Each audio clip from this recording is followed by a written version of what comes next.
Place the visor face down on a clean, solid, flat surface. Next, take the foam pad and remove the backing paper to reveal the adhesive strip. The simplest way to remove the backing paper is to pinch the foam like this between your thumb and forefinger, which makes it very easy to peel back the backing paper. Turn over the foam pad and stick it to the visor. Position it carefully so it sits neatly between the left and right hand edge of the visor and between the top and bottom of the printed strip.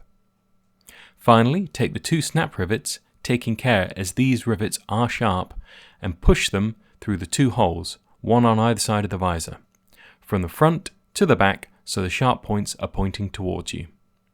Take the elastic and about 10 mm from the end, push it carefully over the point of the rivet and down towards the visor. Be careful with the sharp point of the rivet here. At this point, take the cap for the rivet, push it down to secure the elastic to the visor, taking care with that sharp point. Now simply snap off the end of the rivet and discard it safely. Repeat this step on the other side of the mask, and then finally rotate the elastic so the ends are on the inside and your visor is ready for use.